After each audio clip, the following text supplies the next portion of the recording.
আসসালামু আলাইকুম। আশা করি আপনারা সকলেই ভালো আছেন। তো ভিডিওটি দেখা শুরু করার জন্য আপনাদেরকে ধন্যবাদ। তো আজকে যে বিষয়টি নিয়ে আলোচনা করব তা হচ্ছে আপনারা কিভাবে খুব সহজেই যে কোনো জমির চার কোণা মেপেই বলতে পারবেন এখানে কতটুকু জমি আছে, অর্থাৎ কত শতক বা কত বিঘা জমি আছে এটাও যাতে বলতে পারেন, এর উপরে একটি ছোট্ট টিউটোরিয়াল নিয়ে আসবো। তো চলুন বিষয়টি বুঝিয়ে দেওয়া যাক। এখানে এক্সাম্পল অর্থাৎ উদাহরণস্বরূপ বিষয়টা দেখানো হচ্ছে। ধরুন এটি একটি জমির যেহেতু অনেক সময় জমি সোজা হয় না, অর্থাৎ চার কোণেই সমান থাকে না, কম বেশি হয়। তো ধরুন জমির পূর্ব সাইড 70 মিটার এবং পশ্চিম সাইড 50 মিটার।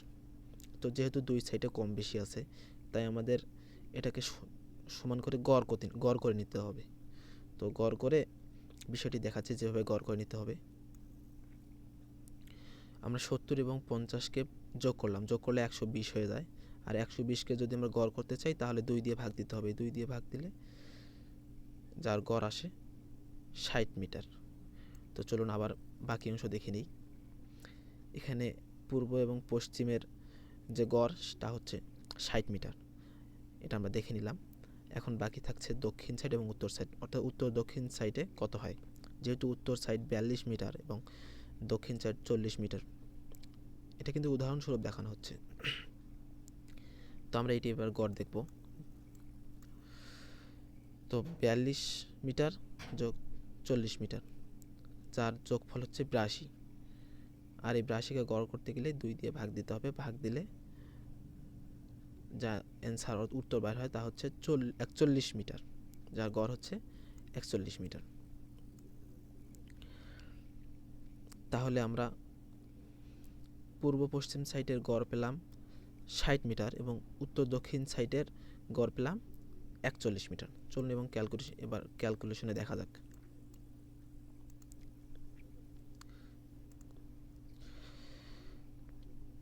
যেহেতু এক সাইডের গড় 60, এটাকে গুণন করতে হবে।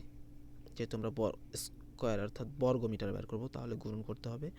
গুণন আর অন্য দিক থেকে গড় পেয়েছিলাম 41, সমান দিই তাহলে কত হয়। এটা হচ্ছে 2460 স্কোয়ার অর্থাৎ বর্গ মিটার আর কি। এটাকে ভাগ দিতে হবে 435.6, অর্থাৎ আমরা বুঝে নেব স্কোয়ার 435.6 এটা হচ্ছে 1 শতক।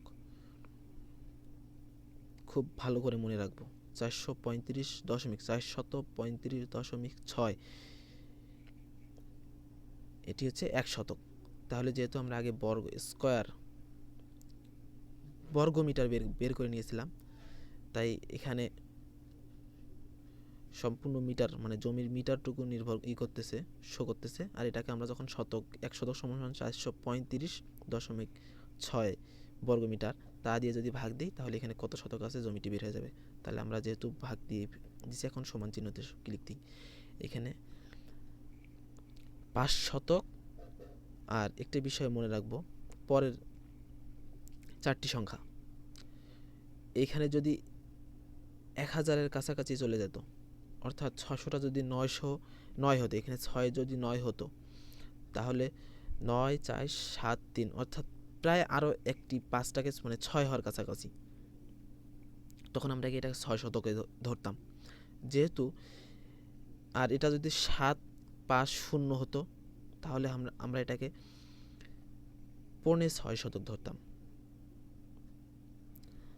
আর যেহেতু এটা 647 অর্থাৎ 500 থেকে একটু বেশি, তাহলে আমরা এটাকে সহজভাবেই ধরে নিতে পারি এখানে 5.5 শতক জমি আছে। তো বন্ধুরা বুঝতে পারছেন আশা করি কিভাবে জমির হিসাব খুব সহজে বের করা লাগে বা বের করা যায় আর কি। আর আমরা যদি এভাবে জমির হিসাব শিখে রাখি বা মনে রাখি, তাহলে কোনো সময় কোনো জমি কিনতে গেলে বা জমি বেচতে গেলে মাঠে কতটুকু জমি আছে এটার জন্য কোনো জমি মাপার লোককে ডাকার প্রয়োজন নেই, আমরা নিজেরাই খুব সহজে জানতে পারবো। তো বন্ধুরা, যদি আমার ভিডিওটি ভালো লাগে তাহলে লাইক কমেন্ট করবেন এবং এটি আপনারা নিজে থেকে ফেসবুকে শেয়ার করবেন। তাহলে আপনাদের অনেকজন বন্ধু বা আপনারই কোনো আত্মীয় স্বজন এই বিষয়টি শিখে নেবে। আর এরকম মজার বা শিক্ষণীয় আরও কিছু ভিডিও পেতে আমার চ্যানেলটি সাবস্ক্রাইব করে রাখবেন। তাহলে পরবর্তীতে যে সমস্ত মজার বিষয় বা শিক্ষণীয় বিষয় আপনাদের সামনে উপস্থাপন করব, আমি সে সমস্ত বিষয় বা ভিডিওগুলো আপনারা আপনাদের হোম পেজেই পাবেন। তো ভিডিওটি দেখার জন্য ধন্যবাদ। আশা করি আপনাদেরকে সাথে পাবো। তো আজকে এ পর্যন্তই।